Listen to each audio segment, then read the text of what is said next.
Sir, இந்த ஜனநாயகன் படத்துக்கு இந்த தணிக்கைக்குழு சான்றிதழ் கொடுக்காம இருக்காங்க. அது மத்திய அரசாங்கம் தான் விஜய் அவங்களை கூட்டணி வர வைக்கிறதுக்காக கொடுக்காம இருக்காங்க அப்படின்ற ஒரு பார்வை இருக்கு. கருவிகள் யூஸ் பண்றதுக்கு வந்து டிஃபென்ஸோட பெர்மிஷன்லாம் வேணும். எல்லாரும் அதை யூஸ் பண்ண முடியாது. அது மாதிரி சில ஆட்சேபனைக்குரிய காட்சிகள் இருக்குன்னா ரிவைசிங் கமிட்டி போயிருக்கு. ஒன்றும் நத்திங் ராங். ரிவைசிங் கமிட்டின்றது ஒரு 3 நாள் கொடுப்பாங்க. சரி, அனுப்புறீங்களே ஒரு அமர காவியத்தை எழுதி அனுப்புறீங்களா? அப்படியும் கிடையாது. ஒரே வெட்டு குத்து ரத்தம் தலை தனியா போகுது. இப்படிலாம் இருக்கும்போது ரிஸ்க் எடுக்கும்போது நீங்க அந்த ரிஸ்க் எடுக்கும்போது சென்சாருக்கு ஒரு இது கொடுக்கணும். சார், ஜனவரி 12ஆம் தேதி விஜய் அவர்களை நேரில் ஆஜராக சொல்லியிருக்காங்க சிபிஐ. விஜய் கூட்டம் என்ன தருது? விஜய் நான் அவ்வளவு பெரிய சட்டத்துக்கு முன்னாடி நிக்கவே மாட்டேன்னு சொல்லக்கூடிய அளவுக்கு தலைவரா? ஏன் சம்மன் கொடுத்தா போறதுக்கு என்ன? நடிகர் தானே, போலாமே, தப்பு இல்லையே. அவர் சிஎம்ஏ ஆனாலும் போகணும்னு சொல்றேன். நடிகருக்காக சொல்ல. நடிகர் ஆனாலும் போனோம், தாவேக்கா தலைவரா இருந்தாலும் போனோம், சிஎம்ஆ இருந்தாலும் போனோம். யாரா இருந்தாலும் சட்டத்துக்கு முன்னாடி எல்லாரும் சமம். அதாங்க, தீபத்தூண்ல ஏத்துறது யாரு? தேவஸ்தானம் ஆளுங்க. கீழே இருக்கிறது யாரு? மக்கள். இந்த இந்து மக்கள் இருப்பாங்க. அங்க இஸ்லாமிய வரப்போறது இல்ல. அவங்க மனசுதான் புண்பற்றும் அப்படின்னு சொல்லிட்டு. அதாங்க, புண்பற்றும். நல்லா புரிஞ்சுங்க. புண்படுறது வேற, வன்முறை வர்றது வேற. இது ஃபைனலா ரொம்ப மோசமான தாக்குதல் என்னன்னா, அந்த புக் RSS ஒரு நீதிமன்றியா அல்லது RSS ரவுடியா அப்படின்னு போட்டு அவர் போட்டோ எல்லாம் வச்சு காவி கொடிலாம் வச்சிருந்தாங்க.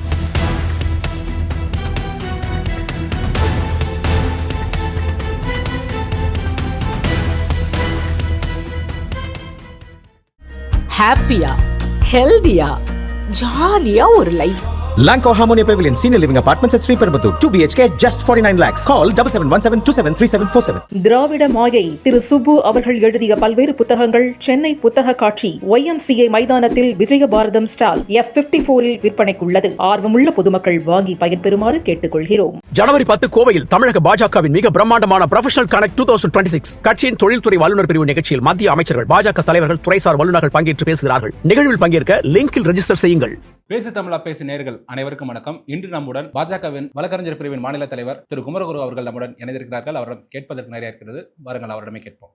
சார், வணக்கம். சார், வணக்கம். எப்படி இருக்கீங்க? தேர்தல் பணியெல்லாம் எப்படி போயிட்டு இருக்கு? சார், இந்த ஜனநாயகன் படத்துக்கு இந்த தணிக்கைக்குழு சான்றிதழ் கொடுக்காம இருக்காங்க. அது மத்திய அரசாங்கம் தான் விஜய் அவங்களை கூட்டணி வர வைக்கிறதுக்காக கொடுக்காம இருக்காங்க அப்படின்ற ஒரு பார்வை இருக்கு. இல்ல, ஆக்சுவலா இந்த ஜனநாயகம் படத்தோட பிரச்சனை என்னன்னா, அவங்க ஒரு சர்டிபிகேட் கேட்டு அவங்க சென்சார் போர்டில் கொடுத்தோன்னே சென்சார் போர்டு என்ன பண்ணாங்க, இந்த ஃபாலோயிங் கட்ஸ் எல்லாம் பண்ணி கொடுத்துட்டீங்கன்னா நாங்கள் UA கொடுக்குறோம் அப்படின்னு அவங்களுக்கு ஒரு கம்யூனிகேஷன் கொடுத்துட்டாங்க. அதை பார்த்துட்டு அவங்க என்ன பண்ணாங்க, இந்த மாதிரி சீக்கிரம் கொடுங்க, எங்களுக்கு இந்த சர்டிஃபிகேட்டை உடனே கொடுக்கணும்னு ஒரு டைரக்ஷன் வந்து கோர்ட்டில் போட்டாங்க. இதுக்கு இடையில என்ன பண்ணாங்க, குழுவில் இருக்கிறவங்க சில பேர் ஆட்சேபிக்கிறதுனால சில கருத்துக்கள்லாம் வந்து அங்கே சில தவறுதலாக இருக்குது, அதை ரிவைசிங் கமிட்டிக்கு அனுப்பணும் அப்படின்னு ஒரு கோரிக்கை வந்ததுனால சென்சார் போர்டு என்ன பண்ணாங்க, அவங்களுக்குள்ளே இருக்கிற ரிவைசிங் கமிட்டினா பழைய மெம்பர்ஸ் பார்க்க மாட்டாங்க. ஏற்கனவே பார்த்த மெம்பர்ஸ் இல்லாமல் புது மெம்பர்ஸ் பார்ப்பாங்க. வெளி ஸ்டேட்லேருந்து கூட EOலாம் வருவாங்க. அவங்க அப்படி அந்த ப்ராசஸ் நடந்துட்டு இருக்கும்போது இவங்க கோர்ட்டில் வந்து டைரக்ஷன் கேட்கும்போது கோர்ட்டில் என்ன சொன்னாங்கன்னா, ஏற்கனவே ரிவைசிங் கமிட்டி போயிடுச்சு, இப்போ நீங்கள் டைரக்ஷன் கேட்குறீங்க, ரிவைசிங் கமிட்டியில் இருக்கும்போது எப்படி டைரக்ஷன் கொடுக்க முடியும், நீங்கள் வந்து அந்த ரிவைஸ் கமிட்டி அமைச்சதை சேலஞ்ச் பண்ணுங்க அப்படின்னு கேட்டாங்க. இல்லை, அது பண்ண முடியாது, நாங்கள் ஏற்கனவே பண்ண மாதிரி டைரக்ஷன் தான் நீங்கள் கொடுக்கணும், எனக்கு சர்டிஃபிகேட்டை கொடுக்கணும்னு சொன்னாங்க. தீர்ப்பு வந்து ஒத்தி வைக்கப்பட்டிருக்கு. நாளைக்கு கொடுக்குறேன்னு சொல்லியிருக்காங்க. அது அடுத்தது வரும். இதில் வந்து முழுக்க அந்த படம் நீங்கள் இப்போ ட்ரெய்லர் பார்த்தீங்கன்னா தெரியல. ட்ரெய்லர் பார்க்கும்போது ஒரு சாமானிய மனிதன் கூட தெரியும் இவ்வளோ வயலன்ஸ் தேவையா? அது என்ன மாதிரி படமாக இருந்தாலும் ஒரு மக்களால் தேர்ந்தெடுக்கப்பட போகும் ஒரு தலைவர்னு சொல்லக்கூடிய அவர் மக்களுக்கு ஒரு நல்ல ஒரு இதை கொடுக்கணும். எம்ஜிஆர் படம்லாம் பார்த்தீங்கன்னா இந்த மாதிரி எப்படி போதனை எப்படி இருக்குன்னா மக்கள் அதை பார்த்து பின்பற்றணும்னு ஒரு கட்சி ஆரம்பிக்க போறேன்னு சொல்ற ஒருத்தர் இளைஞர்ல பெருவாரியாக கவர்ந்திருக்கக்கூடிய ஒரு நடிகராக இருக்கக்கூடியவர். என்னை பொறுத்த வரைக்கும் தனிப்பட்ட கருத்து அந்த அவாய்ட் பண்ணிருக்கலாம். அந்த வயலன்ஸ்னா அது ஒரு வயலன்ஸ் காட்சி உச்சபட்சமாக போய் கத்தி வெட்டிட்டு அவரே கொஞ்சம் அந்த ரத்தத்தெல்லாம் சுவைக்கிற மாதிரிலாம் காமிக்கிறாரு.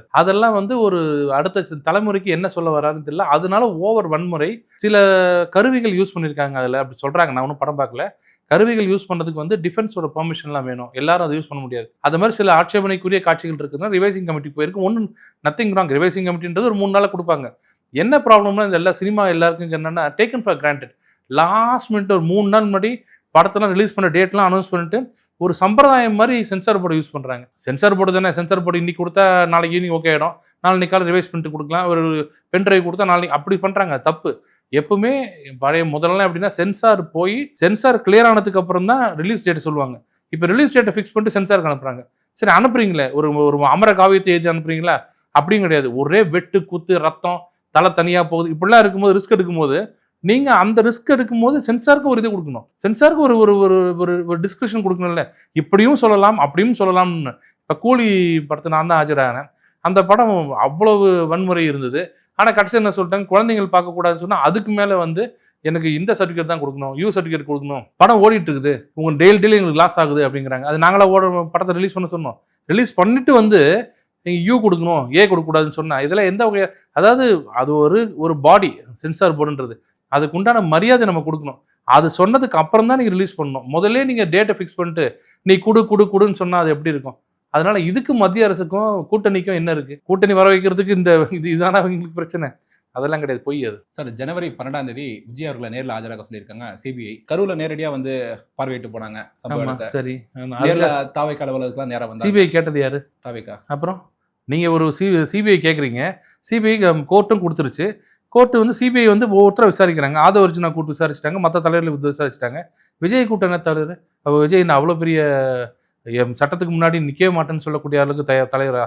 உதாரணம் சொல்கிறேன், மோடி அவர்கள் முதல்வராக இருக்கும்போது எஸ்ஐடின்னு ஒன்று ஃபார்ம் பண்ணி 2009 அவரை கூட்டு வந்து 12-13 மணி நேரம் உட்கார வச்சு கேள்வி கேட்டாங்க ஒரு தடவை. அப்போ எங்கேயுமே அவர் நான் சிஎம் குஜராத்லேயே இருக்கிறீங்க, என்ன நீங்கள் வந்து என் வீட்டுக்கு வர மாட்டீங்களா அப்படின்னு சொல்லலை. நேராக வந்தார், 13 மணி நேரம் உட்காந்தாரு. 10 மணி நேரம் முடிஞ்ச உடனே ஐயா நீங்கள் டயர்டாக இருக்கீங்க, நீங்கள் போங்க, இன்னொரு நாள் கூப்பிட்றேன்னு சொன்னாங்க. மற்ற நாள் எனக்கு வேலை இருக்குது, மக்கள் வேலை இருக்குது, இதான் என் வேலையா உங்கள் வீட்டு உங்கள் ஆஃபீஸ் வந்து உட்கார்றதுக்கு? நான் ரெடியாக இருக்கிறேன், என்னென்ன கேட்க முடியுமோ இன்னைக்கு ஃபுல்லாக கேட்டு முடிச்சுட்டாங்க. ஒரு சிங்கம் இப்படி தான் இருக்கும். சிங்கம்னா இப்படி வந்து எதிர்கொள்கிறேன், என்னால் ஒரு நாள் என்ன பண்ண முடியும்? அப்போ காங்கிரஸ் ஆட்சி, ஒன்னே சொல்லிட்டாதீங்க அங்கே மத்தியில் நீங்கள் இருந்தீங்கன்னு, காங்கிரஸ் ஆட்சி அப்போ நான் தப்பு பண்ணல அப்படின்னு சொன்னார்ல, அது தலைவர். ஏன் சம்மன் கொடுத்தா போகிறதுக்கு என்ன? நடிகர் தானே, போகலாமே, ஒன்றும் தப்பு இல்லையே. அவர் சிஎம்ஏ ஆனாலும் போகணும்னு சொல்கிறேன், நடிகருக்காக சொல்ல. நடிகர் ஆனாலும் போனோம், தாவேக்கா தலைவராக இருந்தாலும் போனோம், சிஎம்ஆர் இருந்தாலும் போனோம், யாராக இருந்தாலும் சட்டத்துக்கு முன்னாடி எல்லாரும் சமம். சார், இன்னொன்று அவரோட கடைசி படமாக இருக்குது, கொஞ்சம் வந்து சர்டிஃபிகேட் இதெல்லாம் என்னென்ன இஷ்யூஸ்லாம் வரும் அப்படின்னு அவருக்கு தெரியும். ஸோ இந்த மாதிரி ஒரு அரசியல் பண்ணுறாங்கன்னு நினைக்கிறீங்களா? இல்லை, அவருக்கு இதுக்கும் தெரியும் சம்மந்தம் இருக்க மாதிரி எனக்கு. விஜய் அவர்களுக்கும் இந்த பிரச்சனைக்கும் சம்மந்தம் இருக்க மாதிரி எனக்கு தெரியல. தயாரிப்பாளர்களோட மெத்தனமான எப்போ வேணால் பண்ணிக்கலான்னு சொல்கிறதுனால வரும். ஏன் ரஜினிகாந்த் எவ்வளோ பெரிய ஒரு நடிகர், திரையுலகத்தில் ஆட்டி படைக்கிற ஜாம்பவானவர், அவர் படத்துக்கே கூலிக்கே பிரச்சனை வந்ததில்லை. அது தயாரிப்பாளர் லாஸ்ட் மினிட்ல பண்ணுற பிரச்சனை. அதாவது என்னென்னா, சென்சார் போர்டு நம்ம பார்த்துக்கலாம் அப்படின்னு. சில நேரத்தில் சென்சார் போர்டும் டஃப்பாக இருந்ததுன்னா சிலது ஒன்றும் பண்ண முடியாது, கொடுத்து தானே ஆகணும். இன்னைக்கு பராசக்தி படத்துக்கும் 24 கட்டு கொடுத்துருக்காங்க. அதுவும் நாளைக்கு வரப்போகுதுன்னு சொல்லிட்டு இன்னைக்கு கொடுக்குறாங்க. 10ஆம் தேதி வரப்போது இன்னைக்கு கொடுக்குறாங்க. என்ன பண்ணுறது? இப்போ நீங்களே பதில் சொல்லிட்டீங்க. இப்போ அதுக்கு கட்டுலாம் நீங்கள் வந்து கட் கொடுக்கணும்னா நீங்கள் ரிவைஸ் கமிட்டி போங்க. அப்புறம் அதுக்கு மேலே எதுவும் அப்பலேட் அத்தாரிட்டிலாம் கிடையாது. அதுக்கப்புறம் கோர்ட்டு தான், வேணும்னா கோர்ட்டு தான் வரும். கோர்ட்டு பல தீர்ப்புகளை சொல்லிட்டாங்க. சென்சார் போர்டு என்ன சொல்கிறாங்களோ அதுதான் ஃபைனல்னு. அன்லஸ் ஏதாவது ஓவரா, அதாவது சென்சார் போர்டு தப்பு பண்ணிடுச்சுன்னு ப்ரூவ் பண்ணாதான் நீங்கள் பண்ண முடியுமே தவிர, சென்சார் போர்டு மற்றபடி அவங்க சொல்கிறது தான் கரெக்ட். விஸ்வரூபம் படம் கூட பிரச்சனை வந்து பார்த்தீங்கன்னா, அப்போ கூட என்ன சொன்னாங்க, சென்சார் போர்டு ஒன்ஸ் கிளியர் ஆயிடுச்சுன்னா யாராலும் தடுத்து நிறுத்த முடியாது அப்படின்னு சொன்னாங்க. ஒரு ஆப்வியஸா, அது அப்சர்டா பார்த்த உடனே இது தப்பு அப்படின்னு சொன்னீங்கன்னா அதுல தலையிடலாம் கோர்ட். இதுல அப்படி ஒன்றும் தெரியல, வன்முறை காட்சிகள் தானே இருக்கு. பராசக்தியிலும் கட் பண்ண சொன்னா கட் பண்ணி தானே ஆகணும். சார், இப்போ 2 நீதிபதிகளோட அமர்வு GR சாமிநாதன் அவங்களுடைய தீர்ப்பை உறுதிப்படுத்தியிருக்காங்க. இப்போ இதை நாங்கள் மேல்முறையீடு போக போகிறோம் அப்படின்னு சொல்லிட்டு பிணத்தை தான் சுடுகாட்டில் தான் பணத்தை இருப்பாங்க அப்படின்ற விஷயத்தெல்லாம் ரகுபதி அவங்க குறிப்பிட்டு பேசியிருக்காங்க. இப்போ மேல்முறையீடு போயிருக்காங்க, அதோட தீர்ப்பு எப்படி வரும்? அதையாவது ஃபாலோ பண்ணுவாங்களா? இல்லை, இப்போ நீங்கள் GR சாமிநாதன் அவர்கள் கொடுத்த தீர்ப்பை வச்சு தான் அவரை தனிப்பட்ட முறையில் தாக்குனீங்க. எல்லாருமே வந்து தனிப்பட்ட முறையில் அவர் யார், அவர் வந்து அவரை மரியாதை குறைவாக பேசுகிறது, சங்கி, இதெல்லாம் எதை பேஸ் பண்ணினா இப்படி ஒரு தீர்ப்பு நீங்கள் தான் கொடுக்க முடியும். பாஜகவை சேர்ந்த ஒரு நீதிபதி தான் இப்படி கொடுக்க முடியும். ஏன்னா தீர்ப்பு அவ்வளோ மோசம்னு தீர்ப்பையே சொல்லிட்டு இருந்தீங்க, புரியுதா? தீர்ப்பு வச்சு தானே அவர் திட்டினீங்க. அவர் தனிப்பட்ட முறையில் அவர் பிஹேவியர் திட்டல, கோர்ட்டில் அவர் திட்டினாருன்றதுக்காக சொல்லல. தீர்ப்பை எடுத்து கையில் வச்சுக்கிட்டீங்க. இப்படி ஒரு தீர்ப்பு கொடுக்கலாமான்னு தீர்ப்பை வச்சு தானே ஒருத்தர் விமர்சிச்சிங்க. அதே தீர்ப்பை உறுதி செஞ்சுருக்காங்க 2 நீதிபதிகள். இப்போ அவங்கள பற்றி ஏன் பேச மாட்டீங்க? பேசணும்ல. இதே அவங்க 2 பேரை பற்றியும் பேசணும்ல. ஏன் பேச மாட்டீங்க? பேசுனா வேற மாதிரி போகும். கண்டெம்ட் அவர் எடுக்க மாட்டார். கண்டெம்ட் GR சாமிநாதன் ரொம்ப பெருந்தன்மையானவர், எடுக்க மாட்டார். இந்த 2 பேர் எடுத்துட்டாங்க வச்சுங்க, பிரச்சனை அப்படியே சாஃப்டாகி அந்த தீர்ப்பு தப்பான தீர்ப்பு, சுடுகாட்டில் தான் பணத்தை எரிக்கணும், அது மாதிரி இங்கே தான் ஏற்றணும் விளக்கு அப்படின்னா சொல்கிறார். அவர் சட்டத்துறை அமைச்சராக என்ன சட்டம் படித்தாரான்னு கூட தெரியல. போன தடவை வந்து அப்பீல் போகிறோம் நாங்கள், அதனால் தீர்ப்பை நடைமுறைப்படுத்த முடியாதுன்னு சொல்கிறார். அவர் ஒரு வக்கீல்னு சொல்கிறாங்க, அது எப்படி தெரியல. இப்போ இதுக்கு என்ன சொல்கிறார், திருப்பி அப்பீல் போகும்னு சொல்கிறார். என்னதான் பண்ணாலும் அப்பீல் போயிட்டே இருக்குமோ தவிர, ஆனால் அந்த இடத்துல நாங்கள் விலக்கு ஏற்ற மாட்டோம்னு சொல்கிறதுக்கு என்ன காரணம்? இந்த தீர்ப்புலேயே ரொம்ப அழகாக சொல்லியிருக்கேன். அந்த இரு நீதிபதிகள் தீர்ப்பை வந்து அவர் நீதியரசர்கள் வந்து ஜெயச்சந்திரன் அவரும் KK ராமகிருஷ்ணன் அவர்களும் முதல் பாயிண்ட்டே முடிச்சிட்டாங்க கேஸை. என்னென்னா, GR சாமிநாதன் அவர்கள் என்ன சொன்னார், வேற யாரும் எது சொல்லலை, தேவஸ்தானத்தோட ஊழியர்கள் போய் விளக்கேற்றணும், அந்த தூணில் மக்கள் கீழே இருப்பாங்க, இதை அனுமதிச்சிருந்தா அரசாங்கம் மேலே ஒருத்தரையும் வரவிடாமல் செஞ்சுட்டு கீழே எல்லாரும் கீழே நிற்க வச்சுருங்க, பக்தர்லாம் கீழே இருக்கட்டும், 5 பேர் ஊழியர்கள் மேலே போய் ஒரு 3 லிட்டர் எண்ணெய் எடுத்துகிட்டு போய் திரிய வச்சு கொளுத்திருந்தாங்கன்னா சட்டம் ஒழுங்கு பிரச்சனை வரும்னு சொல்கிறத எப்படி ஏற்றுக்கிறது? ரெட்டிகுலஸ்ன்றது. அதை மீறி அது பண்ணிங்கன்னு சொன்னீங்கன்னா அது முழுக்க முழுக்க நீங்கள் ஸ்பான்சர் பண்ண வன்முறையாக தான் இருக்குமே தவிர அவங்க பண்ண மாட்டாங்கன்றார். இது ஒன்றுத்துல முடிஞ்சிருச்சா? நீங்கள் அப்படி போய் ஒரு 5 பேர் போய் மேலே போய் ஒரு திரியை வச்சு ஏற்றிட்டு வந்தா என்ன லா அண்ட் ஆர்டர் பிரச்சனை வந்துடும்? சார் அதில் ஒரு அடிஷ்னல் பாயிண்ட், அந்த தீபத்தூணில் தீபம் ஏற்றினா மத கலவரம் வந்துடும் அப்படின்ற அளவுக்கு பேசிட்டு இருக்காங்க. அது எப்படி சார்? அதாங்க, தீபத்தூணில் ஏற்றுறது யாரு? தேவஸ்தானம் ஆளுங்க. கீழே இருக்கிறது யாரு? மக்கள். இந்த இந்து மக்கள் இருப்பாங்க. அங்கே இஸ்லாமியர் வரப்போறது இல்லை. அவங்க மனசு தான் புண்பற்றோம் அப்படின்னு சொல்லிட்டு. அதாங்க, புண்பற்றும். நல்லா புரிஞ்சுங்க, புண்படுறது வேற, வன்முறை வர்றது வேற. லா அண்ட் ஆர்டர் பிரச்சனை வரும்னு தான் சொல்றாங்க. ஸ்டேட் கவர்மெண்ட் சொன்னது வந்து புண்பற்றுன்னு சொல்லல. புண்பற்றாம வந்து நம்ம மன்னிப்பு கேட்டுக்கிறோம்னு சொல்லுவோம். புண்படுத்தாங்க, யாராவது ஒருத்தர் கூப்பிடுங்க, ஏங்க புண்படுதுன்னு கேட்டுருவோம். அப்படி சொல்லல. மத கலவரத்தை தூண்டுறீங்க நீங்க தமிழ்நாட்டில், அமைதி பூமி அப்படின்னு சொல்றீங்க. ஆனா 5 பேர் போய் மொத்தம் வந்து ஒரு விளக்கு ஏற்றிட்டு கீழே மக்கள்லாம் கீழே இருந்து கும்பிட்டு அவங்க வேலையை பார்க்க போயிருப்பாங்க. வீம்புக்குன்னா பண்ண மாட்டேன்னு சொல்றது உங்களோட பொலிட்டிக்கல் அஜெண்டா, உங்களோட சீப்பான பொலிட்டிக்கல் அஜெண்டாக்காக தான் நீங்க பண்றீங்கன்னு தீர்ப்பில் கொடுத்துருக்காரு. ஒரு ஊடகம் அதை பத்தி விவாதிக்கலையே. இது மாதிரி எங்கேயாவது நம்ம மோடி அரசாங்கத்தை பத்தி சொல்லியிருந்தா இன்னத்துக்கு என்ன ஆயிருக்கும்? நியூயார்க் டைம்ஸ்ல வந்திருக்கும் மோடியை பத்தி. இன்னைக்கு ஒண்ணுமே வரலையே. மக்கள் புரிஞ்சுக்கிட்டாங்க. இப்போ மக்கள் என்ன சொல்றாங்கன்னா, ஒரு 10% ஏன்பா இதுல ஏத்தியே ஆகணும் அப்படின்னு நினைச்சாங்க பாருங்க. அந்த 10% மக்கள் கூட சரி அவங்க தான் கேட்குறாங்க, இதுக்குன்னா இவ்வளோ கணக்கில் கோடிக்கணக்கில் செலவு பண்ணி எதுக்கு சுப்ரீம் கோர்ட் வரைக்கும் போகணும்? எதுக்கு? அப்படின்னா நாட்டில் இல்லாத பிரச்சனையா? எவ்வளோ பிரச்சனை இருக்குது. அதை விட்டு ஏன் இங்கே போகிறாங்க? பக்தர்கள் இங்கே தூணில் ஏற்றணும்னு ஒரு கோரிக்கை வச்சாங்க. நீதிமன்றம் சரிங்குது. புரியுதுங்களா? ஒரு கட்சி சொல்லல, நான் 1000 சொல்லாங்க, நான் வந்து இந்த இடத்த தூணில் நாளைக்கு ஏற்றுங்க, நாளைக்கு வந்து செக்ரட்டரியேட்டில் வந்து கொடி இங்கே ஏற்றாதீங்க, மாற்றி ஏற்றுங்க, நான் சொல்லலாம், கேட்கலாம். ஆனால் நீதிமன்றம் வந்து அவர் சொல்கிறது கரெக்டு, செக்ரட்டரியேட்டில் இத்தனை நாள் ஏற்றின கொடியை வந்து இங்கே ஏற்றலாம் அப்படின்னு சொன்னால் அதான தீர்ப்பு தானே இது, அதானே சட்டம். அப்போ நீங்கள் அதை வீம்புக்கு வந்து அதை முடியாதுன்னு அப்பீல் பண்ணீங்க. அங்கே என்ன சொன்னீங்க? கீழே இருக்கிறவர் வந்து ஒரு ஆர்எஸ்எஸ்காரரு, அதனால தான் அவர் வந்து இந்த தீர்ப்பு கொடுத்தாருன்னு சொன்னீங்க. மேலே 2 நீதிபதிகள் வந்து சரின்னு சொல்லிட்டாங்க. அப்போ தீர்ப்பு சரி, தனி மனித தீர்ப்பு இல்லை. 2 பேர் 3 பேர் உறுதி பண்ணிருக்காங்க. அப்போது இப்போவாவது என்னமோ தெரியலிங்க, நீதிமன்றம் சொல்லுது, நம்ம விட்டுலாங்க அப்படி விட்ட வேண்டியதானே. அதுக்கும் மேலே போகிறேன்னு சொன்னீங்கன்னா மைனாரிட்டி ஓட்டுக்காக எந்த லெவலுக்கு வேணால் நீங்கள் இறங்குவீங்க அப்படிங்கிறது தான் தீர்ப்பு சொல்லுது. அந்த தீர்ப்புல சொல்லியிருக்காரு. சரி, இன்னொரு பார்வை வைக்கப்பட்டுச்சு அந்த தீர்ப்பு வந்தப்ப. விஜய் அவர்கள் அரசியல் வருகிறனால அவருக்கு இந்த மைனாரிட்டி வாக்கெல்லாம் போகும், அதை வந்து இவங்க பக்கம் கன்சல்டேட் பண்ணுறதுக்காக தான் இவங்க இந்த அரசியல்லாம் பண்ணுறாங்க அப்படின்னு ஒரு பார்வை வைக்கப்பட்டுச்சு சமூக வலைத்தளத்தில். இல்லை, எனக்கு என்னமோ அவங்க விஜய் அவங்களுக்காக பண்ணல. திமுக வாழ்க்கை நடத்துறதே, அவங்க கட்சி அறிவாலயம் நடத்துறதே அந்த மைனாரிட்டி ஓட்டுக்காக தான். ஏன்னா ஹிந்துஸ் ஓட்டு எப்படி வந்துடும்? அது வந்து ஒரு 24-20% அவங்க கட்சிக்காரங்க, அது ஓட்டு வந்துடும்.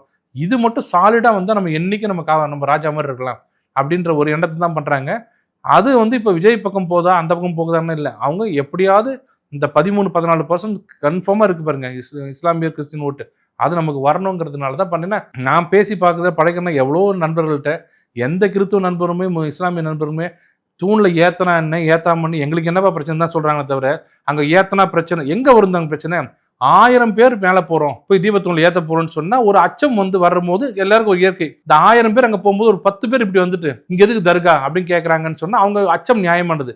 5 பேர், அதுவும் அரசாங்க ஊழியர்கள், தேவஸ்தானம், அவங்க HRNC எல்லாம் போகிறாங்க. இன்னும் கேட்டால் 100 போலீஸ் கூட கூட்டுங்க, போயிட்டு ஏற்றிட்டு வரதுக்கு என்ன பிரச்சனை? ஏற்றக்கூடாதுங்கிறது வந்து நாங்கள் ஹிந்துஸ்க்கு அகென்ஸ்டாக தான் இருப்போம். இது என்ன ஜோக்குன்னா, இஸ்லாமியர்களோ கிறிஸ்தவர்களோ இது தர்காவோ போல மேல்முறையீடு போனது யாருன்னா HRNC. உலகத்தில் எங்கேயாவது ஒரு HRNC, ஒரு மதத்தை சேர்ந்த ஒரு ஒரு மதத்திற்காக உருவாக்கப்பட்ட ஒரு வாரியம் அந்த மதத்துக்கு எதிர்த்து போய் பார்த்துருக்கீங்களா? எங்காவது ஒரு பேச்சுக்கு ஒரு கிறிஸ்டியானிட்டியில் ஒரு சின்ன பிரச்சனைன்னா ஆர்ச் பிஷப் இருக்காரு, அந்த கிறிஸ்டியன் சர்ச் இருக்கு, அவங்களே அப்பீல் போயிருக்கு பார்த்துருக்கீங்களா?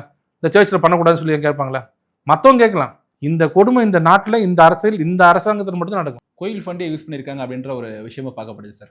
திருப்பரங்குன்றம் கோயில் காசியை வந்து இந்த செயல் அலுவலர் வந்து யூஸ் பண்ணியிருக்காங்க, அதுக்கு எதிராக தீபத்தோட தீர்ப்புக்கு எதிராக அப்படின்ற ஒரு பார்வை இல்லை. மொத்தத்தில் கோயிலோட வர்ற ஃபண்ட்ஸ் தானே இவங்க எல்லாத்துக்கும் யூஸ் பண்ணுறாங்க. அவங்க யூஸ் பண்ணுற கார்லேருந்து ஜேசிஏ இந்த ஏசி எல்லாம் யூஸ் பண்ணுற கார் எல்லாமே பார்த்தீங்கன்னா கோயிலோட உண்டியல் பணத்தை தான் வச்சு தான் அவங்க சாப்பிட்றதுலேருந்து காரு டீசல் எல்லாம் போடுறது. சில இடத்துல அப்படியே எடுத்து கூட இது கூட கட்டுறாங்க, கல்யாண மண்டபம் கல்லூரியெல்லாம் கட்டுறாங்க, அது தப்புன்னு சொல்லியிருக்காங்க. அதெல்லாம் நீ எடுத்து கட்டக்கூடாதுன்னு சொல்லியிருக்காங்களே. முழுக்க HRNC ஃபண்ட்ஸ் வந்து அவங்க தான் யூஸ் பண்ணுறாங்க. அதை எதுக்கு யூஸ் பண்ணுறாங்கன்னா HRNCக்கு அகேன்ஸ்டாக யூஸ் பண்ணுறாங்க. இந்து மதத்துக்கு அகேன்ஸ்டாக ஏகப்பட்ட வக்கீல், 7 வக்கீலுங்க சீனியர் அட்வொகேட் உட்காந்து ஆர்கியூ பண்ணுறாங்க. ஒவ்வொருத்தருக்கு என்ன ஃபீஸ் இருக்குன்னு நீங்களே யோசிச்சிங்க. அவ்வளோ கஷ்டப்பட்டு இதை பண்ணுறதுக்கு எத்தனையோ நேற்று கூட வந்து அந்த இவங்க துப்புரவு பணியாளர்கள் வந்து நேற்று கூட பிரச்சனை பண்ணி அவங்க நேரம் கூவமாத்துல இறங்குற அளவுக்கு போயிட்டாங்க விரக்தியில். அவங்களுக்கு எவ்வளோ செலவாகும்னு நினைக்கிறீங்க? ஒரு 5 கோடி செலவாகும் அவங்க கேட்கறத கொடுக்கறதுக்கு. இங்கே செலவு பண்ணுற பணத்தை அங்கே கொடுத்துருக்கலாம்ல. உண்மையான நல்ல அரசாக இருந்தா, வெல்ஃபேர் ஸ்டேட்டாக இருந்ததுன்னா இன்னத்துக்கு இந்த பணத்தை அங்கே கொடுத்துருந்தா எத்தனை பேர் நல்லா இருந்திருப்பாங்க? பண்ணலையே. அப்போ மக்கள் தான் புரிஞ்சுக்கணும். திமுக என்ன சொல்றாங்க, தன்னால் முடிஞ்ச வரைக்கும் எக்ஸ்போஸ் ஆயிட்டாங்க. நாங்கள் இவ்வளோதான ஓப்பனாக சொல்லிட்டாங்க. நேற்று திருமாவளவன் சொல்றாரு, அங்கே தீபத்தூண்ல தீபம் ஏற்றினா சாப்பாடு எல்லாரும் கிடைச்சிருமா அப்படின்னாங்க. அதான் நம்ம இங்கே ஒரு பேராசிரியர் சீனிவாசன் கேட்டார், நடுவு கடலில் பேனா வச்சா எல்லாருக்கும் சாப்பாடு வந்துருமான்னு. ஒருத்தரும் பதில் சொல்லலையா அதுக்கு இது வரைக்கும்? கேமரா அங்கே வந்து பேனா வைக்கணுன்றாங்க, ஊரெல்லாம் செலவு வைக்கணுன்றாங்க, நூற்றாண்டு மண்டபம் கட்டணுன்றாங்க, லைப்ரரி கட்டணும். இதனால சாப்பாடு வந்துருமா? என்ன பேச்சு இதெல்லாம்? இது மக்கள் பார்க்கணும். எப்படிலாம் நம்மளை திட்டுறாங்க. அதுனா ஹிந்து பண்டிகைன்னா மட்டும் அவ்வளோ மோசமாக திட்டுறது, ஹிந்து கோயிலில் மட்டும் அப்படி திட்டுறது, மற்ற கோயில்னா அமைதியாக இருக்கிறது. இப்போ ஒரு 3 நாள் முன்னாடி வந்து சிதம்பரத்தில் ஒரு மனநிலை சரியில்லாத ஒருத்தர் இருந்தாராம். அவர் நேரம் உள்ளே போய் பிரகாரம் உள்ளே போய் தண்ணி ஊற்றிட்டு அங்கே குளிச்சுட்டு நான் தான் கடவுள்னாரு. அவரை கூட்டு வந்து கம்ப்ளைண்ட் பண்ணி போலீஸார் கூட்டு விசாரிச்சதில் மனநலம் சரியில்லாதவன் அவர். அப்புறம் வந்து வீட்டில் கூட்டு வான் பண்ணி அமைச்சிட்டாங்களா. நல்லா பாருங்க, மனநலம் குன்றியவன் கூட ஹிந்து கோயில் தான் போகிறான். அவனுக்கு கூட தெரிஞ்சு பாருங்க கரெக்டாக. பைத்தியமாக இருந்தவங்க கூட எங்கே போனால் அடி வாங்க மாட்டோம் அப்படின்னு தேடி போய் இந்த கோயில் உள்ள போகிறான். பக்கத்தில் சர்ச்சுக்கோ மசூதிக்கு போக மாட்டான். அப்போ மக்கள் அதை புரிஞ்சுக்கணும். அதுவும் ட்ராமா. என்னென்ன நம்மளை அவமானப்படுத்த முடியுமோ அவ்வளவும் படுத்திட்டாங்க. இனி மக்கள் தான் உணரணும். சார், இங்கே ஜிஆர் சாமிநாதன் அவங்களுக்கு எதிராக ஒரு புத்தகம் எழுதியிருந்தாங்க. இந்த புத்தக கண்காட்சியில் வந்து 2026 நாங்கள் விற்க போகிறோம் அப்படின்ற ஒரு விஷயங்கள்லாம் வச்சுருந்தாங்க. மெட்ராஸ் ஹைகோர்ட்டை தாமாக முன் வந்து கேஸ் எடுத்தாங்க. ஆனால் ஏன்னா எந்த தைரியத்தில் அவங்க திரும்பி ஒரு சிட்டிங் ஜட்ஜு மாதிரி எதிராகவே புத்தகம் எழுதுறாங்க? இல்லை, புத்தகம் இது வந்து ஏகப்பட்ட தாக்குதல். இது ஃபைனலாக ரொம்ப மோசமான தாக்குதல் என்னன்னா, அந்த புக்கு ஆர்எஸ்எஸ் இவர் நீதிமன்றியா அல்லது ஆர்எஸ்எஸ் ரவுடியா அப்படின்னு போட்டு அவர் ஃபோட்டோலாம் போட்டு எல்லாம் வச்சு காவி கொடிலாம் வச்சுருந்தாங்க. இந்த புக்கு வந்து தானாக எடுக்கல.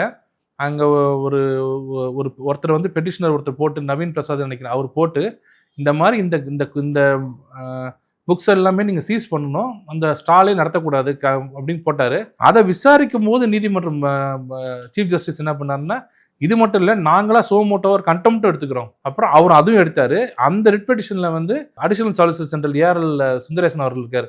அவரை கூப்பிட்டு நீங்கள் அசிஸ்ட் பண்ணுங்க கோர்ட்டுக்குனார். நான் அவருக்காக நாங்கள் அப்பியர் ஆனோம். அப்போ அவங்க சொன்னது, கோர்ட்டில் சொன்னது, இந்த மாதிரி புக்ஸ் எல்லாம் ஏன் விற்கிறாங்க, எப்படி விற்கிறாங்க, எந்த ஷாப்பில் விற்கிறாங்கன்னு எல்லாமே இருக்குது.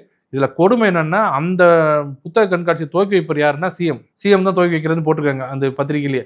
ஒரு கேள்வி கேட்குறாங்க, சிஎம் வந்து ஒரு பத்திரிகை வந்து ஒரு புக் ஸ்டால் ஆரம்பிக்கும் போது, புக் ஃபேர் ஆரம்பிக்கும் போது, புத்தக கண்காட்சியை குறைந்தபட்சம் அங்கே என்னென்ன புக் விற்கிறோம் பார்க்க மாட்டாங்களா? அந்த 172 173 2 ஷாப் எடுத்துக்கிறவர் தான் அந்த மாதிரி கருத்து போட்டிருக்காரு. அந்த 2 ஷாப் யார் எடுத்தாங்கன்னு கண்டுபிடிக்க முடியாதா? அவங்க அப்ளிகேஷன் வச்சு அவங்கள பார்த்து எப்படி இந்த மாதிரிலாம் போடுறீங்க, சிஎம் வர இடத்த இப்படிலாம் போடலாமான்னு கூட கேட்கல. அவ்வளவு இது என்ன வேணா எழுது. அவர் தானே ஜிஆர் சாமிநாதன் தானே, என்ன வேணா எழுது, நாங்கள் பார்த்துக்கிறோம். அது சிஎம் திறந்து வைப்பார். ஒரு வேளை நாங்கள் பண்ணாமல் இருந்திருந்தாங்க வச்சுக்கோங்க, இந்த சேலஞ்ச் பண்ணாமல் இருந்தாங்கன்னா சிஎம் திறந்துருப்பாரு. சிஎம் நடந்து போகும்போது அந்த புத்தக கண்காட்சி இந்த புக் இருக்கும். எவ்வளோ கேவலம் இது தமிழ்நாட்டுக்கு, தமிழக அரசுக்கு கேவலம் இல்லையா? அதை யாரும் யோசிக்காம நேற்று வரைக்கும் ஒரு எஃப்ஐஆர் கூட இது வரைக்கும் போடல. கம்ப்ளைண்ட் நாங்கள் எல்லா இடத்துலையும் கொடுத்துருக்கோம், டிஜிபியும் கொடுத்துருக்கோம். ஒரு இடத்துல கூட இந்த விஷயமா ஒருத்தர் மேலே கூட எஃப்ஐஆர் இல்லை. பியூஷ் மனுஷ்ன்றவர் அவரை தனிப்பட்ட முறையில் தாக்குறாரு, சாமிநாதா அப்படின்னு கூப்பிட்றாரு. அதுக்கு நாங்கள் கம்ப்ளைண்ட் கொடுத்துருக்கோம், எஃப்ஐஆர் போடல. திருமாவளவன் வந்து சங்கின்னு சொல்கிறார் அவரை, அதுக்கு ஒரு எஃப்ஐஆர் போடல. என்னென்னவோ பண்ணுறாங்க. நாங்களும் எவ்வளவோ கம்ப்ளைண்ட் கொடுக்குறோம், ஒரு ஸ்டேஷனில் கூட எஃப்ஐஆர் போடல. அப்போ நீதிபதிகளுக்கு இதான் மரியாதையா? இப்போ இன்னொன்று கேட்டிங்க, முதல்ல அப்பீல் போகிறாங்க, என்ன ஆகும்னு. அப்பீல் போட்டோம், சுப்ரீம் கோர்ட் எதை வேணாலும் ஏற்றுப்பாங்க. தன்னோட ஜட்ஜஸ், நம்ம ஜுடிஷியல் இருக்கிற ஒரு மெம்பரை பார்த்து, நீ ஒழுங்காக தீர்ப்பு கொடுக்கலன்னா உன்னோட பிறப்பு, உன்னோட ஜாதி எல்லாம் எடுப்போம் அப்படின்னு சொன்னாங்கன்னா, இப்போ நாங்கள் சொல்கிறோம் இதான் தீர்ப்பு, இப்போ என்ன பண்ண போறீங்க கேட்டால் என்ன பண்ணுவாங்க? இவங்க திருப்பியும் சுப்ரீம் கோர்ட் போகிறது மூக்கறுப்பட்டு வர்றதுக்கு தான். கன்ஃபார்மாக தெரியும் இதில் அவங்க ஜெயிக்கிறதுக்கு வாய்ப்பே கிடையாது. கண்டிப்பாக நாங்கள் தான் ஜெயிப்போம். சாமிநாதன் அவங்களுக்கு எதிராக பேசுகிறவங்க மேலே பிஜேபி ஆளும் மாநிலங்களில் கேஸ் கொடுக்கலாமா சார்? அது என்ன பிரச்சனைனா, பிஜேபி ஆளும் மாநிலங்கள்னு சொன்னீங்கன்னா, வேற ஸ்டேட்டில் நடக்கிற ஒரு ஜட்ஜஸ் மேலே போடுறீங்கன்னு வச்சுங்களேன், இவங்க அந்த ஸ்டேட்லேயே எடுக்காத போது இங்கே எப்படி எடுக்கிறது? அப்போ இப்போ பிரதமர்னா எடுக்கலாம், பிரதமர், ஜனாதிபதி, அந்த மாதிரி இந்தியா எல்லாரும் பொதுவானவங்க எடுக்கலாம். இவர் வந்து இருக்கிறது மதுரையில் ஒரு நீதிபதி இப்படி சொல்லிட்டாங்கன்னு காஷ்மீரில் கொடுத்தீங்க வச்சுங்களேன், கொடுக்கலாம் தாராளம். சிஆர்பிசி படி எங்கே வேணால் கொடுக்கலாம். ஆனால் அப்படி கொடுத்து எதாவது எடுத்தீங்கன்னா, இது வந்து நாங்கள் ஆள்ற ஸ்டேட்டு, அதனால இங்கே போட்டுக்கிட்டாங்க அப்படின்னு நம்மளே அது குறைச்சிக்கிற மாதிரி இருக்கும். ஏங்க ஒரு நீதிபதியை பார்த்து தப்பாக ஒருத்தர் போடுற, ரவுடின்னு ஒருத்தர் போடுறான்னா அவன் அரெஸ்ட் பண்ண மாட்டீங்களா? சரி, நீங்கள் அவ்வளவு வந்து ரொம்ப ரிலாக்ஸ்டாக டீல் பண்ணுறீங்க மக்கள் ஜாலியாக இருக்குன்னு நினைக்கிற ஸ்டாலின் அரசாக இருந்தால், ஏன் பிஜேபிக்காரன் வந்து ஒரு வார்த்தை போட்டால் நைட்டு ஜம்ப் பண்ணி 100 பேர் போய் மனோகர சிவாஜி மாதிரி அரெஸ்ட் பண்ணி கூட்டு வரீங்க? சங்கிலிலாம் கட்டி. அப்போ அங்கே உங்களுக்கு சகிப்புத்தன்மை சுத்தமாக இல்லை, ஆனால் இங்கே நிறைய இருக்குது. அப்போ இது பக்கம் ஒரு பக்கம் வேற மாதிரி, ஒரு பக்கம் வேற மாதிரி. இது மக்கள் வந்து இந்த ஆட்சி எப்படிப்பட்ட ஆட்சிங்கிறத மக்கள் தான் சீர்தூக்கி பார்த்து வர்ற எலெக்ஷனில் திமுகவை வந்து அகற்றணும்னு தான் எங்களோட கோரிக்கை. சார், சவுக்கு சங்கர் அவங்களும் அரெஸ்ட் பண்ணாங்க, வெளியே வந்துட்டாங்க. ஏர்போர்ட் மூர்த்தி அவங்க இன்னமும் வெளியே வராமல் இருக்காங்க. அவங்க எப்போ வெளியே வரும், ஏதாவது தகவல்? அது கூண்டாஸ் ரத்து பண்ணால் தான் வர முடியும். கூண்டாஸ்ன்றது ஒரு பேராமீட்டர் இருக்குது, 3 மாதம் அது ஒரு உள்ளே இருந்தால் தான் எடுப்பாங்கன்ற மாதிரி இருக்குது. அது வரும்போது ஆட்டோமேட்டிக்காக எல்லாமே குவாஷ் ஆகி வந்துடுவார் அவரும். ஏன்னா இந்த ஆட்சியில் இப்போ சவுக்கு சங்கர் விஷயத்தில் கோர்ட்டு வந்து இதுக்கு மேலே எப்படி திட்டோன்னே தெரியல. உங்களுக்கு என்ன பிரச்சனை அவர் மேலே, எதுக்கு இப்படி பண்ணிருக்கீங்கன்னு சொல்லிட்டு ஒரு HCP கேஸில் கிட்டத்தட்ட 30 கேஸில் பெயில் கொடுக்குறாங்க. அப்படியே இது வந்து இப்போ ஊடகங்கள் அவங்க பக்கம் இருக்குதுங்க, திமுக பக்கம் இருக்குது. இதே ஊடகங்கள் மட்டும் நடுநிலையாக இருந்திருந்தாங்கன்னா இன்றைக்கி அவங்க டெய்லி அவங்க வந்து ஹைகோர்ட்டில் அவங்க படுற அவமானம் இருக்குது பாருங்க, இந்த அரசாங்கம் வாங்குற கூட்டு இருக்குது பாருங்க, அதை டெய்லி போட்டிங்கன்னா ஒரு நாளைக்கு ஒரு ஷோ நடத்தலாம், அவ்வளோ வாங்குறாங்க. ஆனால் மீடியாலாம் அவங்க கையில் இருக்கிறதுனால ஒன்றுமே எதை பற்றியும் பேசாமல் நேற்று தீர்ப்பு வர்ற அன்னைக்கு கூட அதிமுகவில் என்ன நடக்க போகிறது, OPS TT வருவாரா, இப்படி தான் பேசுகிறாங்க. அதனால் மீடியாவை கையில் வச்சுக்கிட்டு மறைக்க நினைக்கிறாங்க. ஆனால் மக்கள் ஒரு வீட்லேயும் அந்த வலி, இந்த திமுக அரசாங்கத்தோட வலி ஒவ்வொரு வீட்டுக்கும் போயிடுச்சு. எங்க அன்புமணி அவங்க கூட்டணிக்குள்ளே வந்துட்டாங்க. இப்போ ராமதாஸ் அவங்க அதுக்கு எதிர்ப்பு தெரிவிச்சிருக்காங்க. இப்போ ஒரு டெல்லி உயர்நீதிமன்றம் கூட என்ன சொல்லியிருக்காங்கன்னா, சின்ன வந்து நாங்கள் உடைக்க வைக்கிறதுக்கான வாய்ப்பு இருக்குது அப்படின்னு சொல்லிட்டு எலெக்ஷன் கமிஷன் சொல்லியிருக்காங்க. இப்போ இந்த மாம்பழம் சின்னம் யாருக்கு கிடைக்கும் சார்? இப்போதைக்கு அவர்கிட்ட தான் இருக்குது, அன்புமணிட்டு தான் இருக்குது. அவரை பொறுத்த வரைக்கும் அது அவங்க கட்சி என்ன முடிவு பண்ணால் சூட்டு போட்டு அதை என்ன முடிவு பண்ணாங்க. ஆனால் அன்புமணி அவர் தலைமையிலான பாமக தேசிய ஜனநாயக கூட்டணி இணைஞ்சிருச்சு, அவ்வளோதான். அதுக்கப்புறம் நம்ம அதில் யாருக்கு வரும்னு ஆரோடம் சொல்கிறதும் இல்லை. நாளுக்கு நாள் ஸ்ட்ரென்த் அதிகமாகிட்டே இருக்குது. திமுக கட்சியில் தான் காங்கிரஸ் ஓப்பனாகவே ஆமாம் நான் விஜயை பார்த்தோம், நாங்கள் கேட்டோம் ஆட்சியில் பங்கு, இத்தனை வருஷமாக நாங்கள் இல்லாத ஆட்சியில் பங்கு கேட்கக்கூடாதா அப்படின்னு சொல்கிறாரு. மாணிக் தாகூர் பேசுகிறத பார்த்தா மானமுள்ள திமுக காரங்க இன்னொரு தடவை காங்கிரஸ் கூட போகக்கூடாது அப்படி பேசுகிறாங்க. RS பாரதி இஷ்டத்துக்கு பேசுகிறாரு. என்னன்னு அங்கே சண்முகம் மார்க்சிஸ்ட் இருக்காரு, இது ஆட்சியே இல்லைன்ட்டார். இது மாதிரி ஒரு மக்கள் விரோத ஆட்சி கிடையாது. ஏன்னா எந்த ஏழை மக்களுக்கும் உதவி செய்யலை, எந்த தொழிலாளர்களுக்கும் ஒன்றும் கொடுக்கலன்னு சொல்லி அவரும் ஓப்பனாக சொல்லிட்டாரு. திருமாவளவன் நாங்கள் வெளியேறினாலும் பரவாயில்ல, எனக்கு அதுக்கு காலம் கிடையாது, நாங்கள் எழுத்து தான் பேசுவோன்றார். இவ்வளவு மோசமான ஒரு கூட்டணி கட்டி வச்சுக்கிட்டு எந்த டிவி எடுத்து பார்த்தாலும் திமுக வலுவாக இருக்குது கூட்டணி, அதிமுக கூட்டணி தான் சரியில்லை, இப்படி தான் ஆரம்பிக்கிறாங்க. கொஞ்சம் கொஞ்சமாக பாருங்கள், இப்போ ஒவ்வொன்றா ஒவ்வொருத்தராக வராங்க, மிகப்பெரிய வலுவான கூட்டணியாக NDA மாறும். சார், இறுதியாக ஒரு கேள்வி சார். இப்போ திமுகவில் பார்த்தீங்கன்னா லெட்டர்பட இருந்தாலும் ஏதோ ஒரு 1% ஓட்டு இருந்தாலும் நமக்கு உதவும் அப்படின்னு சொல்லிட்டு உள்ளே கூட்டிக்கிறாங்க. இப்போ முன்னாள் முதலமைச்சராக இருந்திருக்காங்க, டிடிவி தினகரன் அவங்க இருக்காங்க, தென் தமிழகத்தில் நிறையா பலம் அவங்களுக்கு இருக்குது. இன்னும் அவங்கள கூட்டணிக்குள்ளே வரதுக்கான முயற்சி இல்லாமல் இருக்குது சார். எதிராக பேசிகிட்டு இருக்காங்க பாஜக. இல்லை அப்படிலாம் ஒன்றும் இல்லைங்க, எல்லாரும் கூட்டணிக்குள்ளே வருவாங்க. நீங்கள் யாரெல்லாம் எதிர்பார்க்குறீங்களோ அவங்களும் வருவாங்க, எதிர்பார்க்காத ஆளுங்களும் வருவாங்க. ஒரு டைம் இருக்குது, நிறைய நாள் இருக்குது. தேமுதிக இனிமேல் சொல்கிறேன்னு சொல்லியிருக்காங்க, அந்த அவங்க முடிவு பண்ணி சொல்கிறேன்னு இருக்காங்க. நிறைய பேர் வருவாங்க, ஜான் பாண்டியன் இருக்காரு, கிருஷ்ணசாமி இருக்காரு, எல்லாரும் வரும். அந்த டைம் ஃபீவர் வரும்போது எல்லாரும் எங்கே போகிறதுன்னு கரெக்டான முடிவு எடுப்பாங்க. திமுக கலகலத்து போச்சுன்றது வந்து இப்போ கொஞ்சம் கொஞ்சமாக மாறிட்டு வந்துட்டு இருக்கு. காங்கிரஸை பெருசாக நம்பினாங்க, காங்கிரஸை நாங்கள் விஜய்கிட்ட பேசணும்னு சொன்னதே ஒரு அவமானம் தான். இந்த பக்கம் இருந்துக்கிட்டு நாங்கள் விஜய்கிட்ட போய் பேசிட்டு வந்துட்டோம்னு சொல்கிறதே எனக்கு தெரிஞ்ச ஒரு அவமானம் தான். இதுக்கு மேலேயும் காங்கிரஸை வச்சிருக்கிறது வந்து திமுக பலவீனத்தை தான் காட்டுது. ஏன்னா அவங்களுக்கு நல்லா தெரியும் எவ்வளோ % ஓட்டு இருக்குதுன்னு. அந்த ஓட்டு செஞ்சிருச்சு, மக்கள் மத்தியில் திமுக சுத்தமாக செல்வாக்கு இல்லைன்னு தெரிஞ்சிருச்சு. அதனால என்ன பண்ணுறாங்கன்னா அதை மூடி மறைக்கிறதுக்கு மீடியா வச்சு எல்லாத்தையும் மூடி மறைக்கிறாங்க. இன்னும் கேட்டால் காங்கிரஸ் காலில் வந்து கூட காங்கிரஸ் தயவுசெய்து வாங்க அப்படின்னு கூப்பிடுவாங்க. லாஸ்ட் மினிட்ல எல்லாமே மாறுறதுக்கு வாய்ப்பு இருக்குது. சார், நிறைய விஷயங்களை குறித்து எங்களிடம் பேசுனீங்க சார். எங்கள் சேனல் சார்பாக பொங்கல் வாழ்த்துக்கள். உலக தமிழ் சொந்தங்களுக்கு வணக்கம். நான் ராஜவேல் நாகராஜன். பேசு தமிழா பேசு வலையொலியுடைய வளர்ச்சிக்கு நீங்களும் உறுதுணையாக இருக்கணும்னு நினச்சிங்கன்னா இந்த வீடியோடைய டிஸ்கிரிப்ஷனில் இருக்கக்கூடிய ரேசர் பே லிங்கை கிளிக் பண்ணுங்கள். அந்த லிங்க்கில் போயிட்டு உங்களுக்கு விருப்பமான தொகையை பேசு தமிழா பேசுவனுடைய வளர்ச்சிக்கு உங்களுடைய பங்களிப்பாக நீங்கள் கொடுக்கலாம்.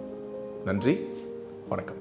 பேசு தமிழா பேசு சேனலுக்கு ஆதரவு தந்து கொண்டிருக்கக்கூடிய பார்வையாளர்களுக்கு வணக்கம். அரசியல் ஆன்மீகம்னு மட்டும் இல்லாம இப்போ ஹெல்த்லயும் நம்ம வந்தாச்சு. ஹெல்த் சம்பந்தமான பிரச்சனைகளுக்கும் ஹெல்த் டிப்ஸுக்கும் ஹெல்த் கேருக்கும் இல்ல ஹெல்த் பத்தி ஏதாவது தெரிஞ்சுக்கணும் அப்படின்னு நினைச்சீங்கன்னா ஹெல்த் குரு சேனல் கண்டிப்பா உங்களுக்கு யூஸ்ஃபுல்லா இருக்கும். பேசு தமிழா பேசு சேனலுக்கு கொடுக்கக்கூடிய இதே சப்போர்ட்டை ஹெல்த் குரு யூடியூப் சேனலுக்கும் கொடுத்து அந்த சேனலை சப்ஸ்கிரைப் பண்ணி உங்க நண்பர்களுக்கு ஷேர் பண்ணும்படி கேட்டுக்கிறோம். நம்ம ஹெல்த் குரு சேனலோட லிங்கை டிஸ்கிரிப்ஷன்ல தரோம், மறக்காம செக் பண்ணி பாருங்க.